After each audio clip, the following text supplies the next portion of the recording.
Serfs is a 1963 Chinese film directed by one Li Jun, essentially a propaganda vehicle for the Communist Party, depicting its peaceful and just pacification of Tibet. Now, let's look at this work as a piece of filmic construction. There's so much to admire in here as an historical artifact. Its artistically fluid direction of the Tibetan area, the way it frames statues and architecture, is simply enrapturing.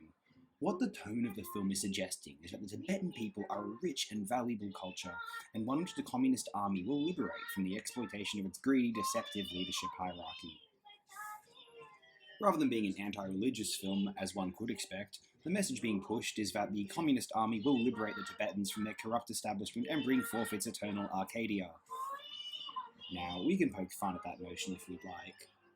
This film might serve as an interesting companion piece to 1992's Celestial Burial, previously discussed on the program. Serfs depicts what the intended party line was in regards to the assimilation of Tibet into Communist China, although Celestial Burial is closer to a vague verite. Now, it must be said, no, Tibet was no paradise prior to the Chinese annexation. It was indeed a very corrupt governing body. This film doesn't lie about that. Whether the Dalai Lama at that time, or whomever his guardian were in cahoots with the American CIA, who knows, sure, no one would be too surprised, but at the same time, Guy couldn't have been sure he wouldn't have gone the way of the Romanovs. So Serfs is adjacent to what we might call socialist realist cinema. The work contains a certain magic logic in regard to its liberating political philosophy of choice. Many of them did, although there is a very conscious effort to depict hardships and suffering present to those who live amongst Tibet's geography, especially its lower classes. Serfs is the kind of film which can be considered a work of activism, although we could express discontent toward the consequences of its particular ideology, especially within China and or Tibet itself. Regardless, to study this film, as we might Soviet propaganda cinema, or even those of Nazi Germany's, is to learn how to admire the initial intuitive languages of the film form. Film was a new art at the time of the Soviet Union's iconic wave of silent propaganda films, and the early auteurs of that nation were bursting with innovative ideas for visual communication and artistic transformation. And likewise, frankly, for Germany during the early sound era, especially within the documentary format and with its resources at that time rivaling the United States, at least during the Depression 30s. Then in a film such as Serfs, a work was realised which visually celebrated, depicted with grace and majesty, the traditional Tibetan religious culture. Now, this serves the ultimate function of convincing the, presumably Tibetan, viewers that the state understands them and seeks to empower them, not persecute or subjugate them. Okay, I'll just turn off the Mangeshkar. Shout out to Ratika for recommending her, actually. That's fantastic music. Where am I? I mean, how many films would have existed prior to 1963's Serfs, documentary or fictional, which records the Tibetan environment, natural and anthropogenic? Very, very few, certainly. If any, actually.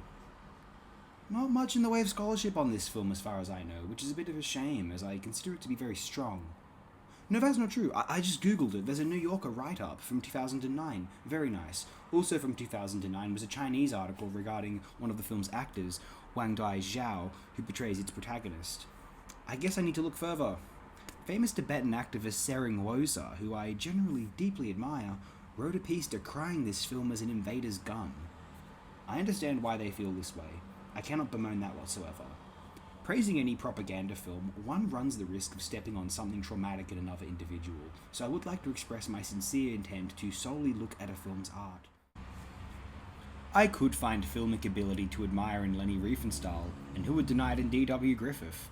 And if this in and of itself is to be considered unethical, I would strenuously disagree. I don't even think there's a coherent, quantifiable ethical argument in there anyway, to be brutally honest, although, perhaps paradoxically, I would never bemoan or decry anyone who refused to accept my defense. What one might have gone through, and how they manage it in the present, is more important to an individual, and certainly ought to be, than whether I think a film is technically or creatively impressive or not. There's a terrible Letterboxd review penned by one Tom Moffat, which is just embarrassing. I think that man needs therapy, and coming from me, one really ought to take that recommendation seriously. If acknowledging our discontent, the most manic personality in film discourse, thinks that you're crazy, do be careful. Moffat claims the print I saw was verging on unwatchable in parts, so it's difficult to be certain. It was a rip, you pretentious cock. Oh yeah, you saw a celluloid print screening for Serfs that was unwatchable. No, you didn't. I bet I watched the same rip. I bet I'm on similar websites to you, you moronic bastard. If you actually saw a celluloid print of this or any other slightly lesser known or obscure foreign classic, you'd be talking up the experience to anyone who didn't go like it was the greatest thing you'd ever seen. The print. It was a rip of a print, and probably for television broadcast as well. It looks as though this copy was ripped off of a television broadcast, of the print, albeit, yes. But does that still count as watching this film being watching a fucking print of the film? No! In no world! Fuck. Imagine being Tom Moffat. Poor guy. But that's acknowledging our discontent. Film discussion and shitting on people. Yeah. Fuck everyone, I'm done. This is my last show.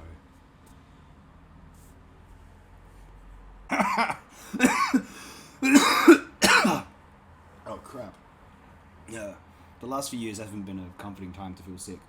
Anyway, Serfs I do think is an aesthetically strong film.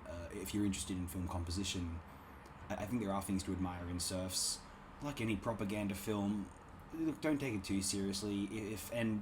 Look, I won't bemoan any individual for refusing to endorse a film which has beliefs which are so just emotionally harmful to themselves, right?